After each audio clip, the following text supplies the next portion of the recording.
다윗이 말했습니다. 이곳에 여호와 하나님의 성전을 짓고 번제단을 쌓을 것이다. 다윗이 이스라엘에 사는 모든 외국인을 불러 모으라고 명령했습니다. 다윗은 그들 가운데서 석수들을 뽑아 성전을 짓는 데 필요한 돌을 다듬게 했습니다. 다윗은 쇠를 굉장히 많이 준비했습니다. 그 쇠는 문짝에 쓸 목과 돌저기를 만드는 데에 쓰였습니다. 다윗은 또 무게를 다할 수 없을 만큼 많은 노쇠를 준비했습니다. 그리고 셀 수 없이 많은 백향목도 준비했습니다. 그 백향목은 시돈과 두로 사람들이 다윗에게 가져온 것입니다. 다윗이 말했습니다. 우리가 여호와를 위해 짓는 성전은 세상의 이름을 떨칠 수 있을 정도로 크고 아름다워야 한다. 그런데 내 아들은 아직 어리고 배워야 할 것도 많으므로 내가 성전 지을 준비를 해놓아야겠다. 그래서 다윗은 죽기 전에 필요한 것을 많이 준비해 놓았습니다. 그런 다음 다윗은 자기 아들 솔로몬을 불러서 이스라엘 하나님 여호와를 위해 성전을 지으라고 일러주었습니다. 다윗이 솔로몬에게 말했습니다. 내 아들아, 나는 하나님 여호와께 예배드릴 성전을 짓고 싶지만 여호와께서 나에게 이렇게 말씀하셨다. 네가 전쟁을 많이 치르는 동안 사람을 수없이 죽였으므로 너는 내 이름을 위하여 성전을 지을 수 없다. 그러나 너에게 아들을 줄 것인데 그는 평화의 사람이 될 것이다. 내가 사방의 모든 원수로부터 그를 지킬 것이며 그에게 평화를 주도록 하겠다. 그 이름은 솔로몬이라 하리니 그가 왕으로 있는 동안 이스라엘은 평화와 안정을 누릴 것이다. 그가 나의 이름을 위하여 성전을 지을 것이다. 그는 나의 아들이 되고 나는 그의 아버지가 될 것이다. 그의 나라를 강하게 하며 그의 자손 가운데서 이스라엘 왕을 세우고 그 보좌가 영원히 이어지게 할 것이다. 다윗이 또 말했습니다. 내 아들아, 여호와께서 너와 함께 하시기를 바라고 너를 번영케 하시기를 바란다. 여호와께서 너를 두고 말씀하신 대로 네 하나님을 위해 성전을 짓기를 바란다. 또한 여호와께서 너를 이스라엘의 왕으로 세워주실 텐데 아무쪼록 여호와께서 너에게 슬기와 깨달음을 주셔서 너희 하나님 여호와의 율법을 잘 지킬 수 있게 하시기를 바란다. 여호와께서 이스라엘을 위해 모세에게 주신 규례와 율법을 잘 지켜라. 지키기만 하면 성공할 것이다. 강하고 용감하여라. 두려워하거나 용기를 잃지 마라.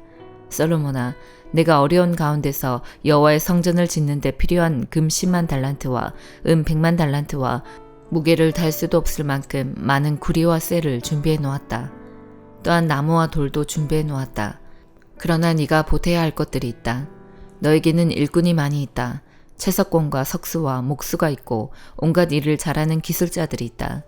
그들은 금과 은과 구리와 쇠로 만드는 일을 잘한다. 기술자는 셀 수도 없이 많다. 이제 일을 시작하여라.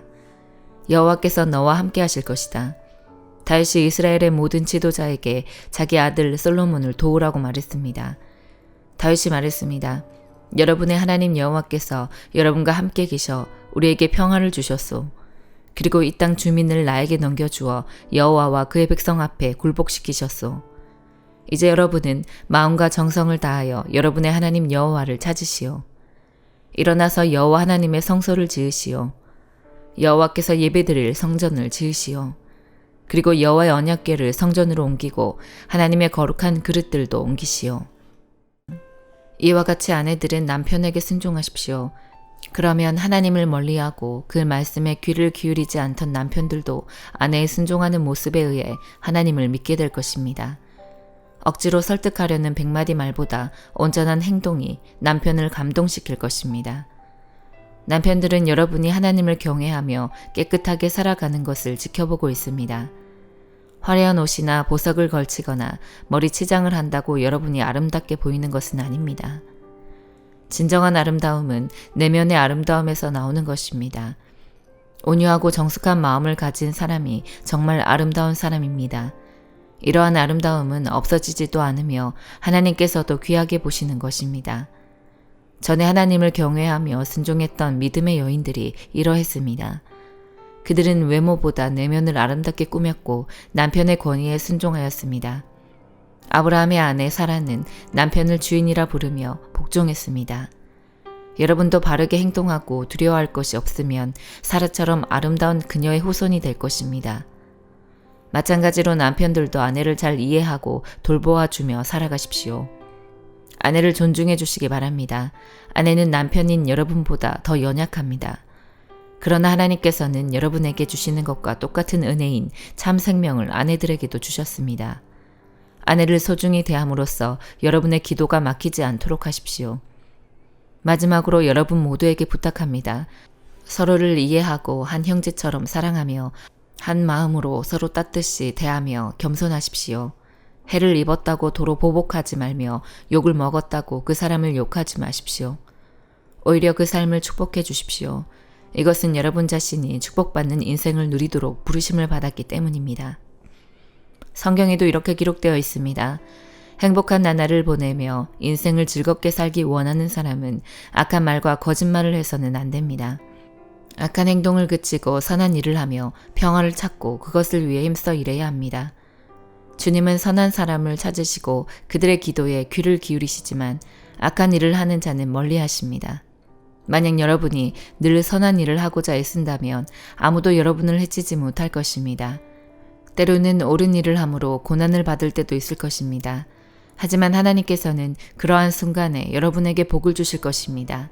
사람들이 두려워하는 것을 두려워하지 말며 겁내지 마십시오. 마음속에 그리스도만 거룩한 주님으로 모시십시오. 여러분이 가지고 있는 소망에 관해 묻는 사람들에게 대답할 말을 준비해 두십시오. 그들에게 공손하고 친절한 태도로 그것을 설명해 주십시오. 늘 바르게 살아가십시오. 그러면 그리스도 안에서 선하게 살아가는 여러분을 헐뜯는 사람들이 도리어 부끄러움을 느낄 것입니다. 악한 일보다 선한 일을 하다가 고난을 받는 것이 더 낫지 않겠습니까? 선한 일을 하다 고난을 받더라도 그것이 하나님의 뜻이라면 더 나은 것입니다. 그리스도께서는 여러분을 위해 죽으셨습니다.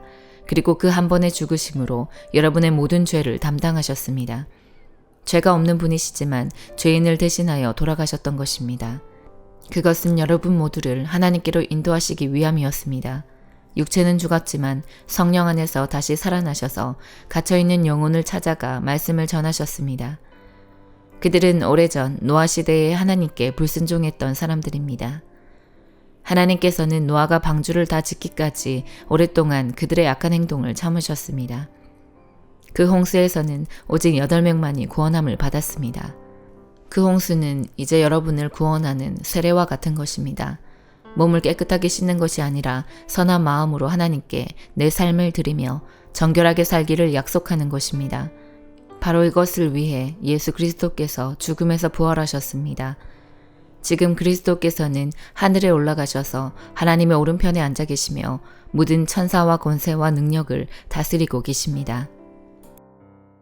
유다의 요담 왕, 아하스 왕, 히스기야 왕 때에 여호와의 말씀이 모레셋 사람 미가에게 임했습니다. 미가는 사마리아와 예루살렘에 대한 계시를 받았습니다. 너희 모든 나라들아 들어라. 이 땅에 있는 모든 것들아 귀를 기울여라. 주 여호와께서 그 거룩한 성전에서 너희들에게 증언하실 것이다.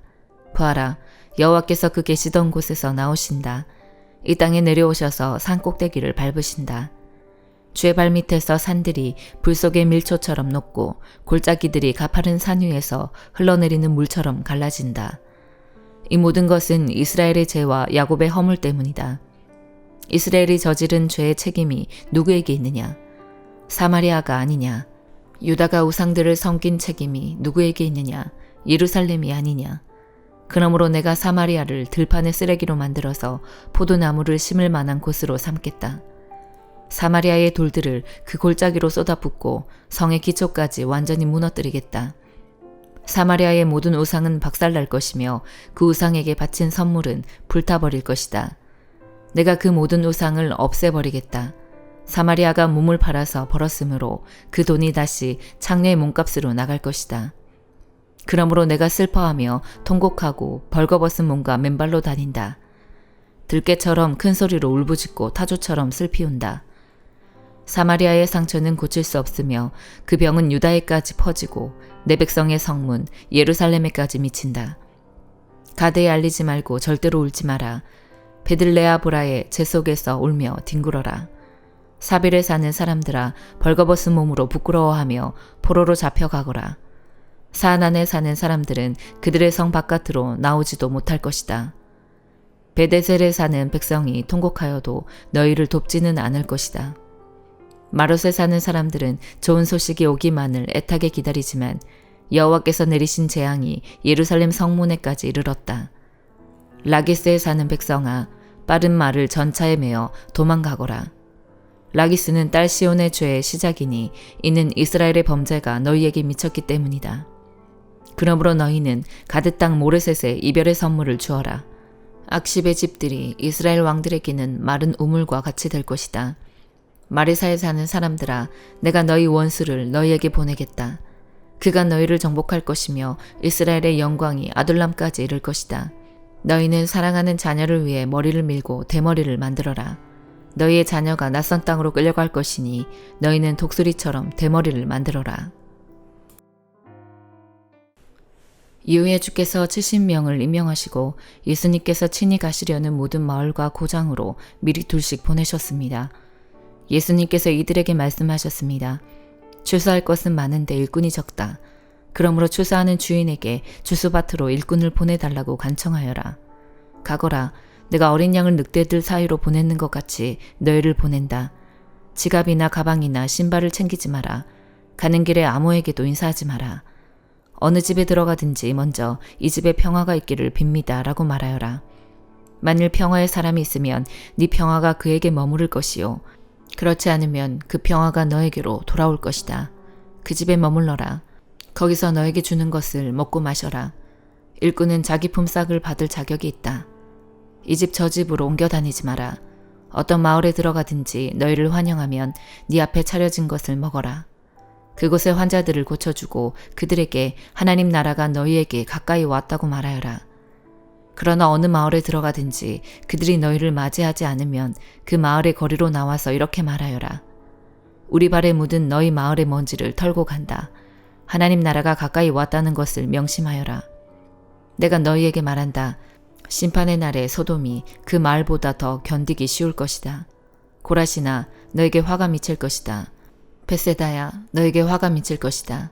만일 너희에게서 행했던 기적을 두로와 시돈에서 행했더라면 그들은 베옷을 입고 죄를 뒤집어 쓰고 오래전에 회개하였을 것이다. 심판 때에 두로와 시돈이 너희보다 더 견디기 쉬울 것이다. 너 가버나움아, 네가 하늘까지 높아지겠느냐? 오히려 지옥까지 떨어질 것이다. 너의 말을 듣는 사람은 내 말을 듣는 사람이다. 너희를 배척하는 사람은 나를 배척하는 것이다. 또한 나를 배척하는 것은 나를 보내신 분을 배척하는 것이다. 70명의 제자들이 기뻐하며 돌아와 말했습니다. 주님, 심지어 마귀들도 주님의 이름 앞에서 우리에게 굴복하였습니다. 예수님께서 그들에게 말씀하셨습니다. 하늘에서 사탄이 번개처럼 떨어지는 것을 보았다. 보아라, 내가 너희에게 뱀과 정갈을 밟고 원수의 능력을 막을 권세를 주었다. 아무도 너희를 해치지 못할 것이다. 그러나 마귀들이 너희에게 굴복한 것으로 기뻐할 것이 아니라 너희의 이름이 하늘에 기록된 것으로 기뻐하여라. 그때 예수님께서 성령으로 크게 기뻐하시며 말씀하셨습니다. 하늘과 땅의 주인이신 아버지, 이런 일을 지혜롭고 똑똑한 사람들에게는 숨기시고 어린 아이들에게는 나타내셨으니 감사합니다. 그렇습니다. 아버지, 이것이 아버지의 은혜로우신 뜻입니다. 내 아버지께서 모든 것을 제게 넘기셨습니다. 아버지 외에는 아들이 누구인지 아무도 모르며 아들과 또 아들이 알려주고자 하는 사람 외에는 아버지가 누구인지 아무도 모릅니다. 예수님께서 제자들에게 돌아서서 따로 말씀하셨습니다. 너희가 지금 보는 것을 보는 눈은 복이 있다. 내가 너희에게 말한다. 많은 예언자들과 왕들이 지금 너희가 보는 것을 보고자 했으나 보지 못했다. 또한 지금 너희가 듣는 것을 듣고자 했으나 듣지 못했다. 어떤 율법학자가 일어나 예수님을 시험하려고 말했습니다. 선생님, 제가 무엇을 하여야 영생을 얻을 수 있습니까? 예수님께서 그에게 물으셨습니다. 율법에 무엇이라고 기록되어 있느냐? 너는 어떻게 읽었느냐? 율법학자가 대답하였습니다. 네 모든 마음과 모든 목숨과 모든 힘과 모든 뜻을 다해 주 너의 하나님을 사랑하라고 하였고 또한 네 이웃을 네 몸같이 사랑하라고 하였습니다. 예수님께서 그에게 말씀하셨습니다. 너의 대답이 옳다. 이것을 행하여라. 그러면 살 것이다. 이 사람이 자기를 옳게 보이고 싶어서 예수님께 말했습니다. 그러면 누가 제 이웃입니까? 예수님께서 대답하셨습니다. 어떤 사람이 예루살렘에서 여리고로 내려가고 있었다. 그런데 도중에 강도를 만났다. 강도들은 이 사람의 옷을 벗기고 때려서 거의 죽은 채로 버려두고 갔다. 마침 한 제사장이 그 길을 내려가다가 그 사람을 보고는 길 반대편으로 피해서 지나갔다. 어떤 레위인도 그곳에 와서 그 사람을 보고는 길 반대편으로 피해서 지나갔다.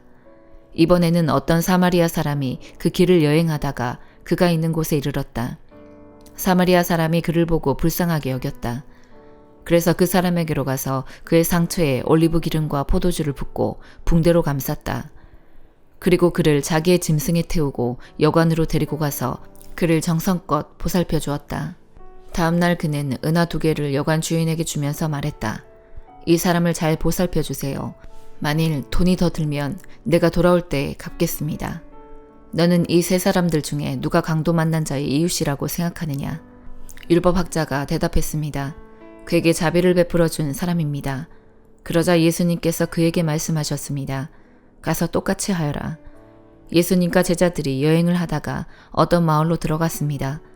마르다라는 여인이 예수님을 자기 집에 모셔드렸습니다. 마르다에게는 마리아라는 여동생이 있었습니다. 마리아는 예수님의 발치에 앉아서 말씀을 듣고 있었습니다. 마르다는 여러 가지 접대하는 일로 분주하였습니다. 그러다가 예수님께 다가가서 말했습니다. 주님, 저 혼자 이 모든 접대를 하는데 제 동생이 저를 거들지 않는 것을 아무렇지도 않게 생각하십니까? 저를 도우라고 말씀해 주십시오. 그러나 주께서 마르다에게 말씀하셨습니다. 마르다야, 마르다야, 너는 너무 많은 일 때문에 걱정하며 안절부절하는구나. 그러나 필요한 일은 오직 한 가지뿐이다. 마리아는 그 좋은 쪽을 선택했으니 빼앗기지 않을 것이다. 아멘.